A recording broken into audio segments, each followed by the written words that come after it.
Hello, I'm Antonio Mora. This is the newsandnews.com Day in Brief on Tuesday, February 12th at about 6:30 p.m.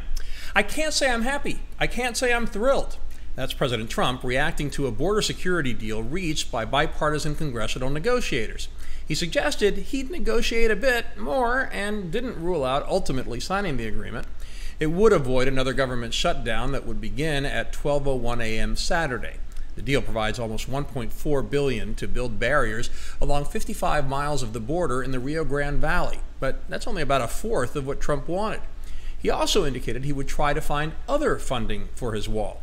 Senate Minority Leader Schumer warned Trump against scuttling the deal, and Senate Majority Leader McConnell said the agreement was good news and that Trump should sign it.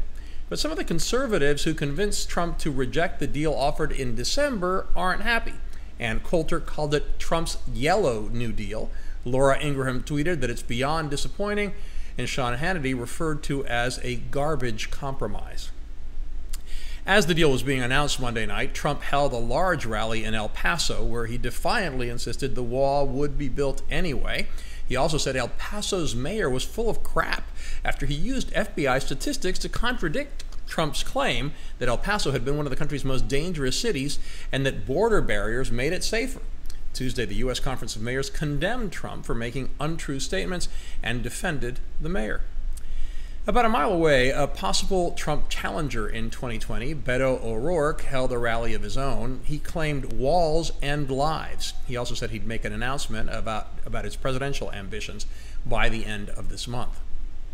Wall Street seems to like the deal. Stocks rallied, with all the major indexes jumping at least 1.3%. Investors also reacted positively to Trump announcing he might not stick to the March deadline on China tariffs. After 6 days of deliberating, a federal jury found Joaquin El Chapo Guzman guilty on all counts. One of the most notorious drug traffickers in history, Guzman faces a mandatory sentence of life in prison. During his 2.5-month trial, jurors heard lurid testimony of torture and murder. His lawyers say they will appeal. Senator McConnell said he will set up a vote on the Green New Deal proposed last week by some Democrats. Republicans want Democrats to go on the record about what they see as a strong weapon to wield against them in 2020. That includes a whole bunch of presidential candidates. Republicans believe they can exploit it politically to portray Democrats as wanting to take the country in what one senator said was a hard left direction. Senator Schumer reacted by saying that the GOP has no answer on climate change. Republicans are also on the attack after Representative Ilhan Omar's anti-Semitic tweets. Even though she apologized unequivocally, Trump called for her resignation. He and other Republicans have called for her to be booted off the important House Foreign Affairs Committee. The chair of the Senate Intelligence Committee blasted Michael Cohen for postponing his testimony, saying that any goodwill that might have existed is gone. Cohen's latest excuse was that he had medical issues. From the files of the News of the Obvious, the Pentagon is warning that Russia and China's technologies will soon threaten U.S. dominance in space. U.S. politicians have not taken that challenge seriously enough for more than a decade. Anyone who watched the space shuttle program get scuttled, forcing American astronauts to use Russian rockets to fly to the International Space Station, knew it was coming. This is not just about a space race. Americans are far more dependent on satellites in their daily lives than most people would even imagine. Any damage to U.S. satellites could be catastrophic. Former astronaut Mark Kelly, whose wife, former Representative Gabby Giffords, was badly injured in a mass shooting, announced he is running for the Senate in Arizona. He'll run as a Democrat for the seat currently held by Republican Martha McSally. UK Prime Minister Theresa May seems to be playing a risky game of poker with Brexit. Today, she again asked Parliament for more time to get the changes lawmakers require. With only 45 days left before Britain's departure from the EU, opponents accuse her of trying to run down the clock, hoping that fear of an economically disastrous no-deal Brexit will force lawmakers to back her agreement.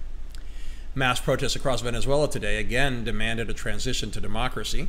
The U.S. recognized president of Venezuela, Juan Guaido, said caravans of volunteers will start bringing aid in from Colombia and Brazil next week. That would defy the country's embattled dictator Nicolas Maduro and could bring some serious showdowns. In an interview with the BBC, Maduro called Trump a white supremacist, saying the KKK rules the White House. Following the Castro playbook in Cuba, he blames all of Venezuela's ills on the U.S., ignoring the fact that his economy was in a freefall long before U.S. sanctions were imposed. Even though 90% of Venezuelans live in poverty with little to eat and few medicines, he again refused to allow humanitarian aid to enter the country, arguing it's a way for the U.S. to invade. Finally, Valentine's Day is almost here, and while you better have gotten something for your partner, you shouldn't forget your pet. A new study, admittedly from a pet company, says more people get presents for their pets than their partners. We have all those stories and much more updated around the clock 7 days a week on newsandnews.com, where you will find all you need to know in one place. Please subscribe to our YouTube channel by clicking on the right of your screen just below this video. Please follow us on Facebook at Real News and News, and follow me on Twitter at AMoraTV. I'll see you again tomorrow.